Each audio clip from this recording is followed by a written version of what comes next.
Okay, this video is going to be all about Roth IRAs and how anyone, regardless of their income, can contribute to them. Now, if you've got a CPA or a tax preparer that is telling you otherwise, one, either send them this video so they can get educated, or two, get rid of them because they have zero clue what they're talking about. And they obviously don't understand this space. So why I'm so passionate about this, everything that I'm going to be telling you about today is stuff that I've actually put into action. This is stuff that I've done myself. So I have some validity to what I'm saying because I've been able to do it. Now, another one, there's a guy, Peter Thiel. So Peter Thiel, he was one of the original founders for PayPal, and his Roth IRA is it's in the billions. So billions of dollars right now.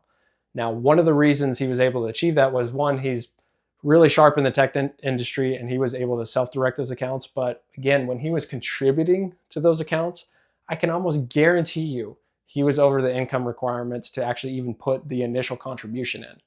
And I'm going to show you how he likely got around it. Again, it's going to be this backdoor method. And then I'm also going to tell you some of the strategies that I've implemented with the mega backdoor method, where you contribute even more than the annual contribution to these accounts. It is an awesome strategy. Super excited to talk to you about this one, but let's get into it. So first off, why Roth IRA? So what we're going to do is, you've got a traditional account. So you got your traditional IRA and a Roth.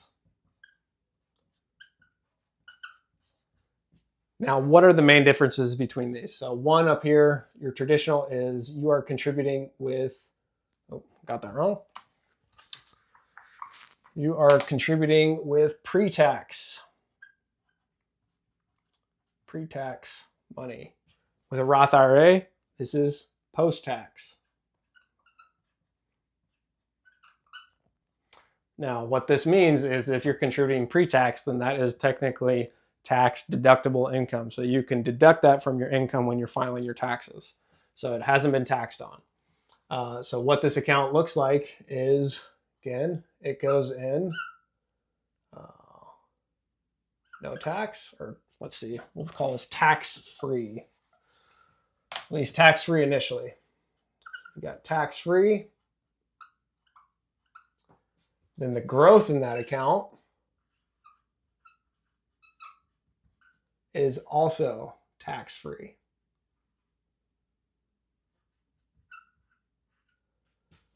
And then when you go to retire and you take that money out, well, guess what? That's when it's getting taxed, unfortunately. And what's rough about this one is, yes, you're not getting taxed on the smaller amount, but when are you getting taxed? You're getting taxed when it's going to be an even larger amount. So really your taxes are probably going to be more. And I'd argue to say that taxes aren't necessarily going to go down. They're always going to increase, unfortunately, unless something major changes. So Roth IRA, again, this is going to be taxed up front. So you're going to be taxed on a much smaller portion.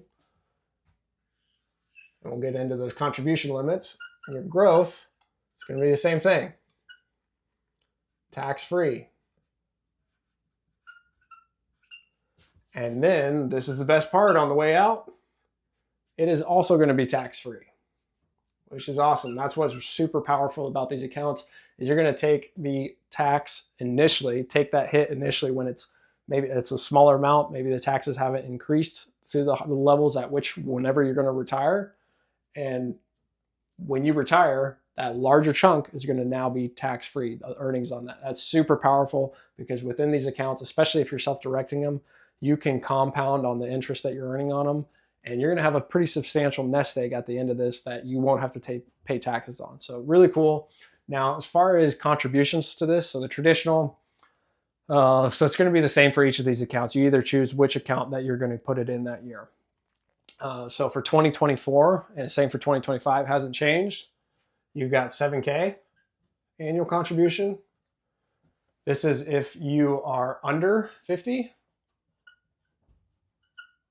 years old, and $8K if you are 50 or over. So they give you a little bit more to where you can catch up more if you're in your 50s or higher. So that's what your annual contribution looks like. Now, where the perceived limitations, this is really the difference between the accounts, but the perceived limitations on here is one, the way it's set up is if you have a certain amount of income, the IRS states that, hey, you can't contribute to these accounts. Well, guess what? You can. There's a way to do it, and we're going to show you how. But for these perceived limitations that most people, they fit within this box is they think if you're single or filing single on your taxes, then your income, once you hit 161, and this, again, this is as of the time we're recording this in 2024, 161K. Now there's a phase out period, but really as soon as you hit 161K or higher, you can't contribute anything to a Roth. Now but you can, we'll show you here, but married, so if you're filing jointly, then it is 220K. After you and your spouse's combined income hits that 220 limit, they state you can no longer contribute to a Roth IRA. So these are the perceived limitations here, are these. Well, I'm here to tell you, guess what? There is the backdoor. The backdoor is how you can get around this. Now let's break that down. It's actually super simple how you can do this. And this is how, regardless of your income, you can contribute. And it is awesome. I was super happy when I figured this out. Now, granted, when I did figure this out, I wasn't really anywhere near those income requirements, so it wasn't really a big deal. But I did get to a place to where it was an issue.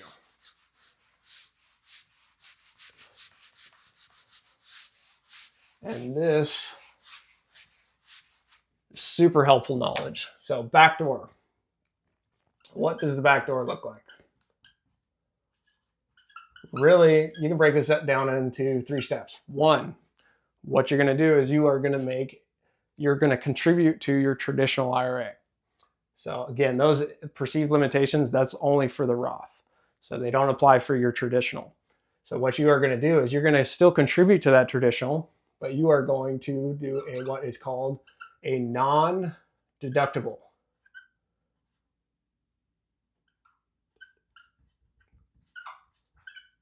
Non-deductible contribution to your traditional IRA.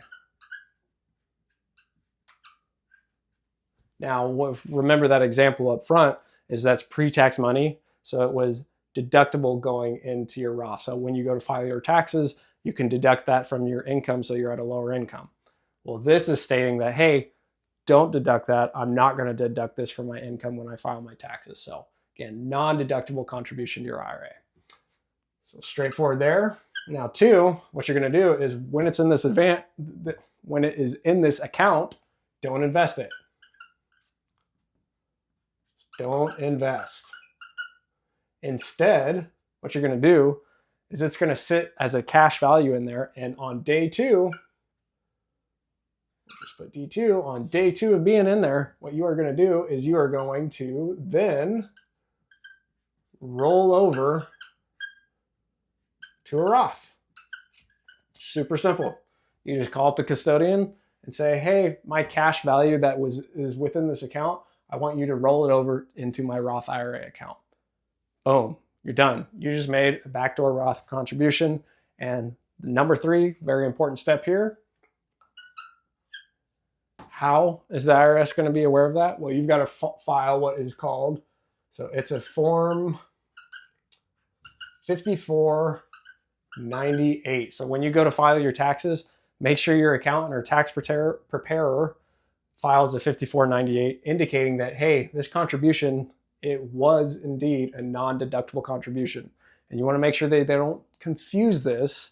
And now what I did, because there's certain institutions that aren't maybe necessarily hip to this. So I was at Fidelity, and to make sure that they didn't confuse, like, oh, it must have been a mistake that they contribute to the IRA, so they just didn't, they just kind of discounted that. Well, what I ended up doing is instead of on day 2 rolling it over, I let it sit within that account for a week so there was no confusion. But then I still filed this form 5498. That way when I went to file my taxes, it indicated, hey, this was a non-deductible contribution and it was rolled over into my Roth IRA. So awesome there. We're good to go. And that's it, guys. That is the backdoor Roth. So if you are over the income requirements, this is the way you do it. This is how you get those contributions into your Roth account. Awesome stuff. But guess what? It gets even better because there is the mega backdoor Roth. Now, in addition to this, so if you're, say, under 50, you've got that 7K annual contribution. You've got that in there. You've got the backdoor. Like, hey, great. I now have money in this account, which I thought there was no way I could do it. Awesome. Well, it gets even better, guys. Let's break this down. So we've got the mega backdoor. Now, the mega backdoor is a way that you can get, in addition to that, like almost in some instances, over $30,000 additional into these accounts. It's awesome. Now I'm going to break down an example of exactly what I did. I didn't get quite up to that mark, but the amount that I was able to get into these accounts within a short period of time, it's been super impactful because within my Roth, again, because I self-direct it, I own real estate, I own notes, I own a bunch of various different assets. And the main reason I was able to achieve that was, one, some creative strategies on the buying process there, but two, I was able to make some pretty decent contributions while I was still at my W-2. So mega backdoor Roth, how does this work? Mega backdoor. This is super impactful, guys. This is awesome. When I figured out about this, I like nerded out like crazy, but maybe I'm crazy, but I thought it was pretty awesome. So what you got here at the bottom of the bucket is you've got your 7K. And again, it's going to be different if you're 50 or older, but I'm just going to go with what my situation is. Say if we're doing it here in 2024. So we got 7K. This is just your typical baseline contribution. Again, if you're over the income requirements, make sure you backdoor it. You can get this contribution in there. Now, what you have on here is pre-tax. So pre-tax on, so for 401ks, again, this is all, I forgot to put that in here. This is all within your 401k. Now, say this is at your W-2 or you are self-employed, you've got a solo 401k, or maybe you've got employees and you just have a typical 401k. This is all going to apply here. So this is what it is going to look like. You've got your employee contributions every year. What's the limit here? Got employee, then we've got employer. Now for this year, let me make sure I got the numbers right here. So yeah, 23K. 23K is what you can contribute pre-tax to your 401k in that given year. Now they've also put into legislation, I can't remember, I think it was last year. Again, this wasn't in at the time when I was doing it at my W-2, but now you have the ability to contribute Roth money to your 401k. So you can have what's called a Roth 401k. So this whole thing right here could be Roth dollars, which is awesome because then you can put even more into the Roth down the line. But these, since it's with your company, more often than not, you're not going to be able to take this out of that account. But what we've got here is you are, at least in my instance, not all companies are like this, but typically you're going to have a match. So a company match. And I always say at least contribute up to where you get that 100% of that company match, because at the end of the day, that's free money, guys. That is a killer return. If you're getting 100% return on your investment, that's a solid play. I would definitely encourage at least bare minimum, get up to that match and then get out and then start going to other accounts and self-direct those accounts, ones that you have more control over. Now, what I ended up doing is got up to that match. Well, what we have here, so this whole portion here is what the employer can contribute. So combined here, it's 69,000. And again, for 2025, I think it's gone up to 70,000. So for the employer, what is that? Make sure I do the math right. 46K. So this box, this whole box right here, 46K. 46K, and then, yeah, 76K. Just want to make sure I'm giving you guys the right numbers. So 70K is that whole bucket for a year within your 401k. So you've got your original contribution, You've got what you can contribute as an employee into that account. Again, this is likely going to stay within that account. Then you have this match, and then which this all is encompassing is what the employer is putting in, $46,000. Now this section here, say you just get up to the match, what you can actually do, which is awesome, is you at this point in time, you get past the company match. You've got this section here. You can tell them, hey, instead of this money here, I now want to contribute after-tax dollars to fill this section up. So you can go to your plan and say, after tax, I'd like to make an after-tax contribution. After-tax contribution. Now, the company that I was at, they said in the plan documents, it was like, hey, you can make up to 10% of your annual income in after-tax contributions to this account. So mine was filled up to about here. Well, what I didn't know at the time is what you tip more often than not. You can go to these providers and say, hey, I say it's at the end of the year. You say, I have this remaining amount. I'd like to fill that with after-tax money. So you could just write them a check, be like, hey, can you put this in the account? And then what you do is the next day, this money, again, it's just going to be this portion right here, excluding the company match. Whatever you put in after tax, you then can take that and do what's called an in-service rollover to your Roth. So you take this, take that, and put it into your Roth IRA. Now, it's very important. You have to be careful on the way you word this to people, because not everybody, like not all these custodians know what you're talking about. Typically, it's not super in-depth knowledge people that you're talking to when you're calling up these individual plans. They're just there to answer a phone and help you out the best they can. So they're not really in tune with this, but make sure you call it an in-service rollover to your Roth of after-tax money. All the after-tax money within your account, again, be very specific. Say, my after-tax money within my account, please do an in-service rollover to my Roth IRA. Now, if you have it with them, that's great. Makes it a little more seamless, simple, but you can also roll it over into, say, a self-directed account if you have one. So what this does is, guess what? You've got the 7K here. Well, in addition, I mean, you could put potentially like an additional $30,000, almost $40,000 additional every single year. Again, if you have it, every single year you can put that into your Roth. Now that is super impactful. That's awesome. That's like mind-boggling. When I figured this out, I was like, holy cow, why did nobody tell me about this? But super awesome. So you can contribute not only, if you came into this video saying, hey, I'm over the income requirements, I can't even contribute this. Well, guess what? You can contribute that and even more. Super cool stuff. Now, I'm going to go over an example for numbers' sake on exactly what I did in one of the years with my W-2, just so you can have a real-world example.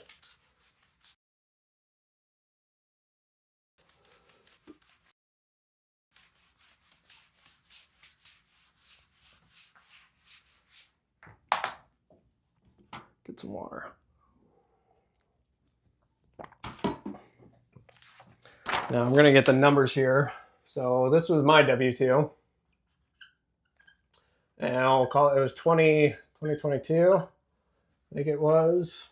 Yeah, 2022 calendar year. So that gives you an idea of what the requirements were.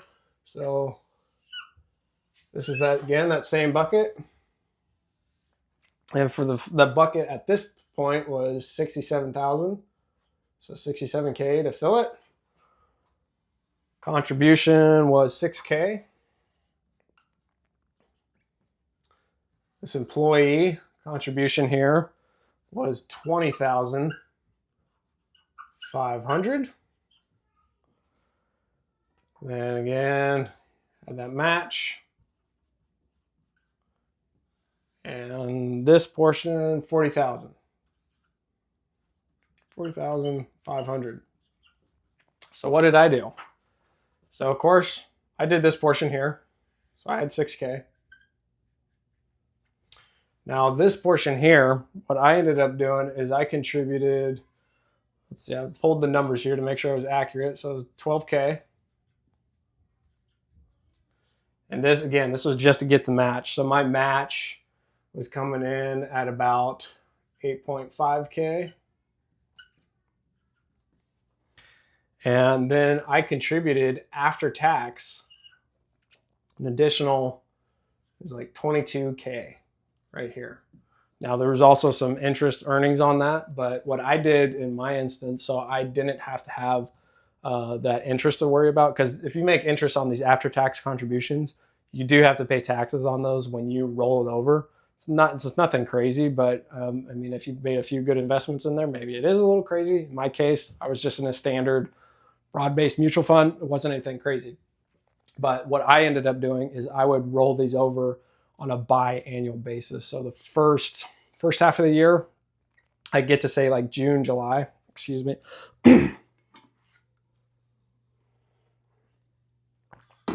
I get to say June, July, I'd roll over whatever was in there, that after-tax money, I'd roll it out to my Roth. Then again, at the very end of the year. So in this year's example, what is that? I was able to, 6,000, that's $28,000. $28,000 in 1 year, guys. That's almost 30K in 1 year. That is awesome. That is crazy, because these Roth IRAs, again, we explained a little bit of the benefit at the beginning of this video. That is super impactful. You do that for a couple of years, you're sitting on a pretty decent account, and then you put that on top of self-directing it, then you just supercharge the growth on that account. And again, this is how people like Peter Thiel, the fact that he has, like, you hear somebody that has a Roth IRA in the billions, strategies like this, as well as self-directing, that they were able to even get anywhere near that. So it's awesome stuff. This is such a cool strategy. It's awesome. So that's an example there. But also, last thing I wanted to touch base on with this, so you get an idea, just make sure we cover all the bases here. One thing I did forget, so I did forget this, is say you're traditional for this backdoor Roth, there's one caveat. So if you are, excuse me, I need some water.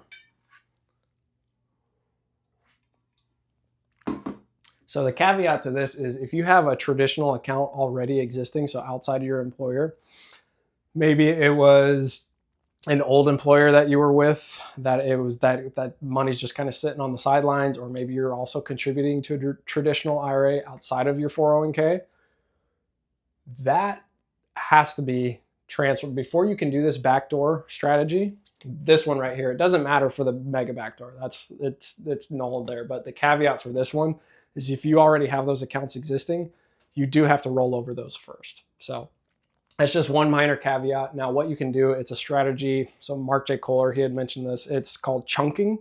So what that means, it's kind of a funny term, but what you can do is, you say you have a sizable account there, you can each year roll over a portion of that. Now, excuse me. Need some more water. Sorry, kids have been sick. Kids have been sick and my voice is kind of going out. But anyways, so that what you can do is, and why I'm saying chunking just a portion of it each year, is what you want to do is you want to determine, okay, this is my current tax bracket. Am I willing to pay that tax on the money that I roll over from my traditional IRA? Because you have to pay that. It's going to be counted as income when you roll it over. So that's when you pay your taxes. But if you're okay within your current tax bracket, then you just roll over just enough to get to the very edge of that next tax bracket, and that's it. Then you do the same thing next year. So that's called chunking. And I'm sorry, my voice.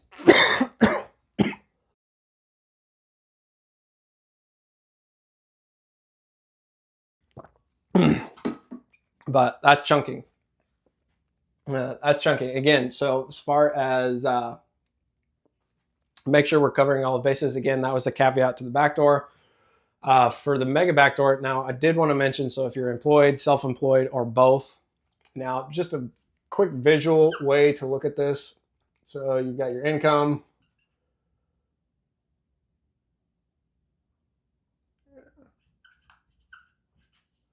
assets. This is just your typical short-term income, your typical ordinary income, I guess. And say you have got either your W-2. Again, for this mega backdoor Roth, you are investing in your company 401k. That's most common. But again, if you are self-employed and you say you've got either an LLC, or maybe that LLC, maybe it's taken as S Corp designation, or it started out as an S Corp, what you're then going to do is, this is going to be either a solo 401k,